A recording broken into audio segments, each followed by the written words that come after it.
Hello, it's Aldana, and today I'm going to be sharing a video with you that I honestly thought may never happen. This Holy Grail deck of mine arrived yesterday. It is the Blue Box Blushing Fool Rider-Waite Smith deck. I have had my eye on this forever. I managed to purchase 2 yellow box versions, which were distributed in the United States. One of them I gifted, and the other deck I have here. And then this one just kept always escaping me. Either I was outbid, or the condition of the cards was awful. It's been literally years I've been looking for this. So I kind of put it out of my mind, and then I started, it came up as an alert on my eBay alerts, and I was like, why not? So I put in a lowball bid, and I waited and waited. I think the auction was like 2 weeks. And then the other day, I got another alert from eBay saying that there was 15 minutes left, and if I wanted to increase my bid, now would be the time to do so. So I popped on, and I was kind of looking at it and looking at it, and I'm like, you know what? The cards look like they're in really good condition. So I vastly upped my max bid, and as the minutes were ticking by, I expected things to kind of blow up as they usually do in the last 5 minutes, but that didn't happen. There was only one other bid placed, and then my next bid, which was like $5 more than that, won the auction. I was shocked. I paid less for this deck than I do for some indie decks, current modern day decks. I was blown away. The stars aligned, and I got it. I was jumping up and down. So what we're going to do today is we're going to go through this next to my yellow box Blushing Fool, so we can see how the cards kind of compare. My only regret is that the yellow box is currently in storage, and I don't have access to it, but I do have the cards in a special holder, which I will show you. But this, I'm just so excited.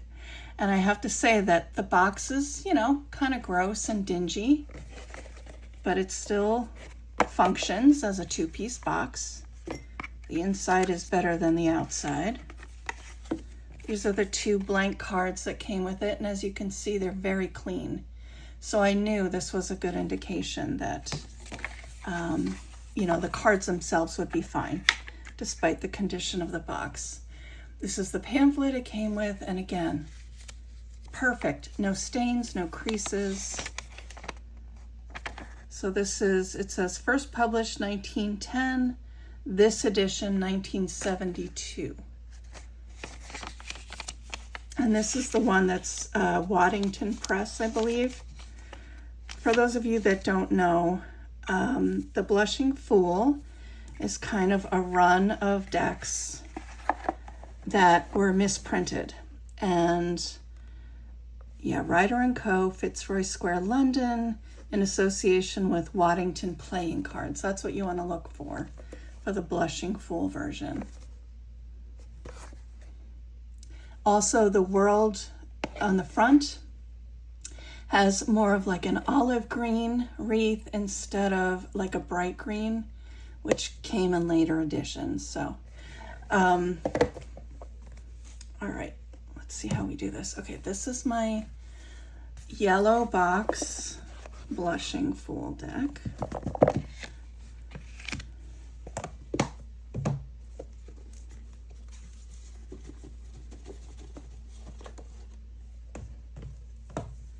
And this is my blue box Blushing Fool deck. Okay, I think I'm going to get some of these things out of the way. I'd like to zoom in a little if I can. If not, I'll bring the cards up a bit.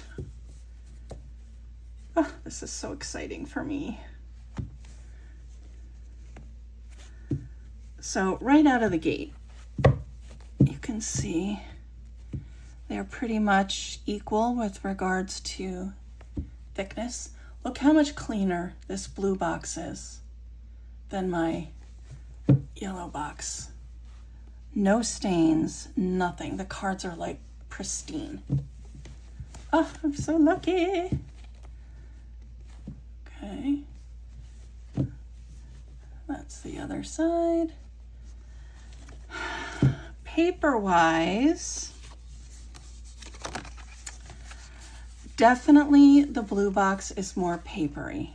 The yellow box also is buttery, papery, lovely. But I feel like it has a bit more bounce back. Let me see. Well, they're equally sturdy. Just this has like no lamination on it. None. This one has a slight, it's not glossy, maybe a little satiny, in between paper and satin. So, you know, everybody talks about the buttery feel of this cardstock, and I can attest. It is buttery, smooth, and soft, and I love it. So the reason I wanted to do this was so that, hang on, I have an idea. Let me push these out. So that we could compare colors, because honestly, you guys have all seen this deck a gazillion times, but I just thought it would be cool to compare the two versions of the Blushing Fool side by side. That's pretty good. All right, I'm only gonna do this, so hopefully you guys can see if it will focus. Let me do this. Okay, so you can see the red striations in his face, and also hands, and then also in the yellow box. So it looks like he's blushing. That's what sets this deck apart. That's really the only thing that makes it rare and special. So, okay, so you can see also that you do this and this. This yellow is definitely more buttery, and this is a little brighter. Otherwise, the colors look pretty much the same in person as well.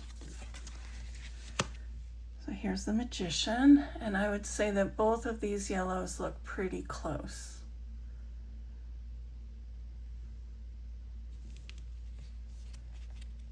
What's nice about these decks, aside from the historic value and the rarity of them, is that they have no copyright. If you have a modern day Rider-Waite-Smith, you know that US Games put their copyright on all of the cards. And also this has Pixie's font, which is so cool and special, and I love it. Okay, here, the blues in her cape, this is darker than this. The other colors look pretty much the same to me.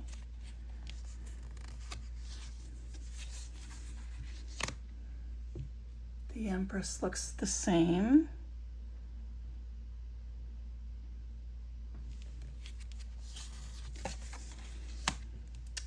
The Emperor looks the same to me.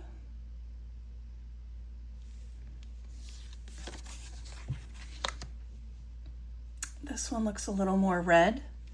This looks a little more, maybe like a little orangey to me.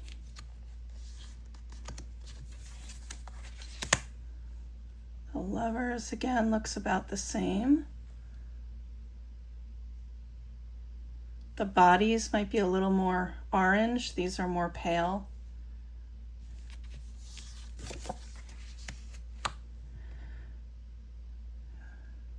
Chariot. Again, it's close. This yellow might be a little deeper. The blue in the canopy is a little bit deeper than this one. These are just subtle differences. It's not really that big a deal. It could also be from use, you know. The yellow box was clearly used a lot more before I got it than the blue box was. Lucky me. These look the same. No, this yellow looks a little deeper. This blue looks definitely deeper to me. Gorgeous, both of them.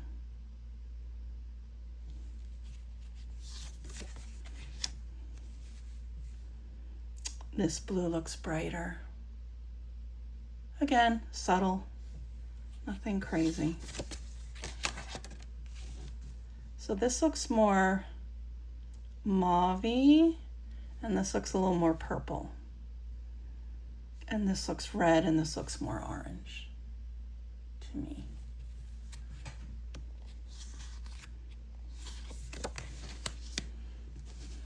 Hangman looks the same.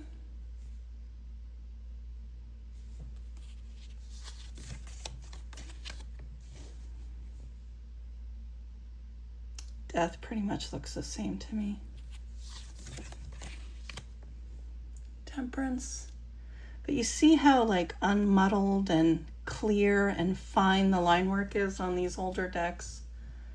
As time went on with subsequent printings, everything got a little more, the colors got more garish, the lines became a little wider, less defined. So to use a vintage deck is truly a wonderful treat.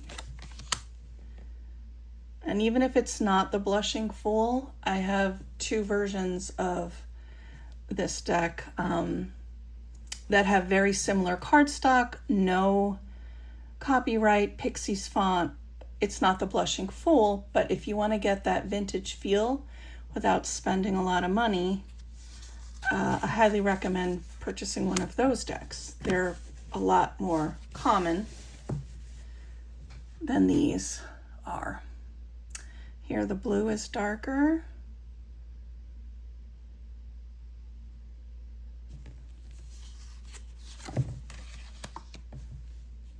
I love the purple crayfish. So cool. Here's our sun. Again, very close. I think the blues might be a little darker here, but not by much. Judgment.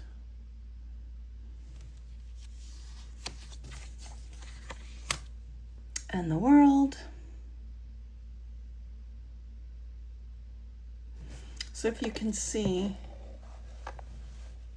this is like on a traditional box, this is the color of the wreath, but on the Blushing Fool, it's more of a yellowy green.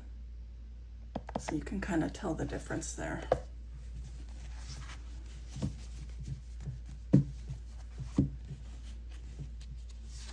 Okay, so for the minors, let's go through these quickly.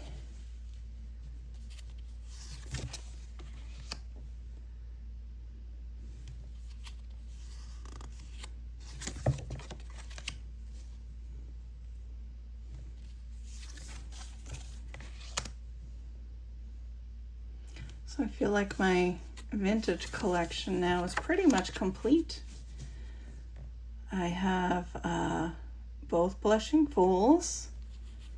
I have an Aquarian tarot. I have, oh gosh, I have so many. I have this original Spanish tarot, which is a Marseille deck.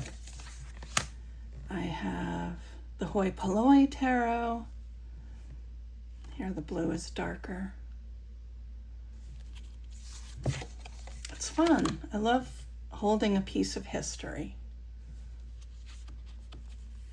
And I use my vintage decks. I'm gentle with them, but I definitely don't keep them hidden away. That's the whole point of owning cards, in my opinion.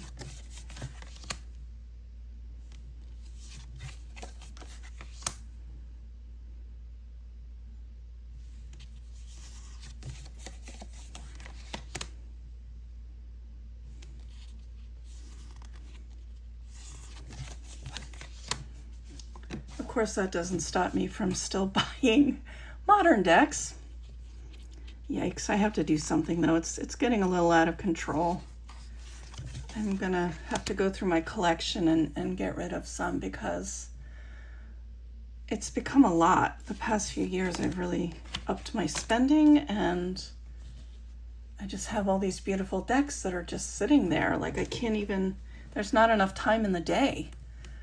So I think I'm gonna be passing some along very shortly. And I'm gonna try to figure out how to do that best. So if you're interested in maybe, getting some of my decks, let me know in the comments or message me. Let me see. Okay.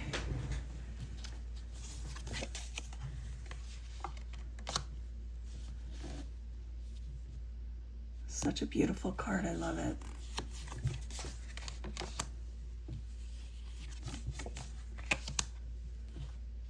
So this is more of a warm gray, and this is a cool gray. Oh my goodness, all my lighting is just crapping out on me yet again. Huh? It's so ridiculous. It's not meant to be. Okay, 7 of Cups.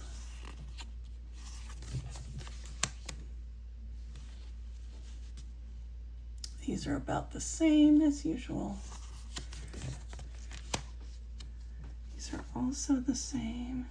This one might be a little darker yellow, very slight. 10 of Cups. Again, this is a warmer gray and this is a cooler gray in the background.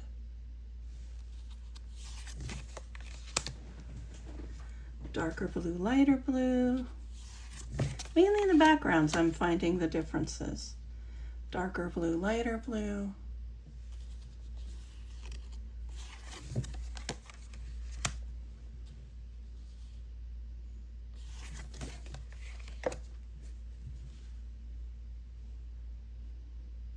Yep, warm and cool. Very interesting.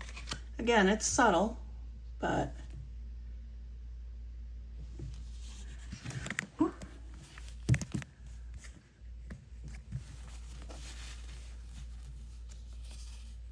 the blues are a little different.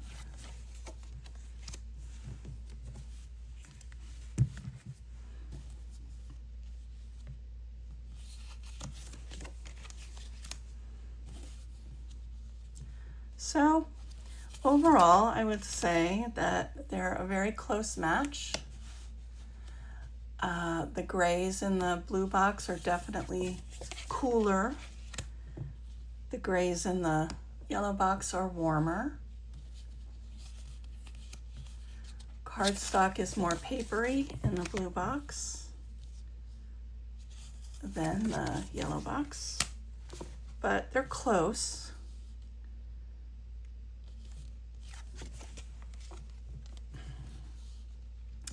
And I love them both. I think the black in this is definitely darker. Different saturation point. Same in this card.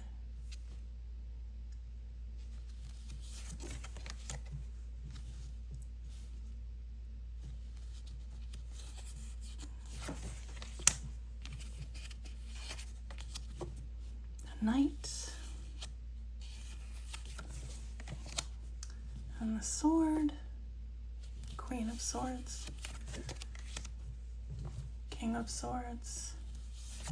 Okay, in our last suit, again, you can see the grays are a little different, warmer and cooler. The yellows also vary, but it's not consistent. And the blues. This is more of like a periwinkle, and this is more of a light blue.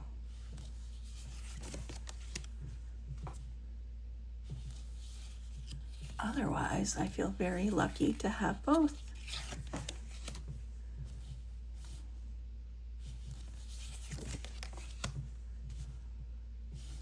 Here's the 5.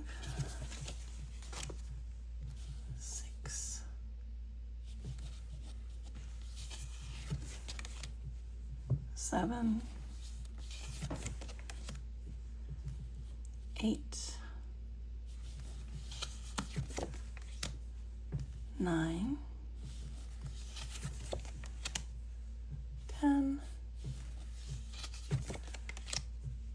page, knight, queen, and king. Okay, you guys, so those are my 2 blushing fools. Thank you so much for watching. I greatly appreciate it, and I hope that you have a fantastic day.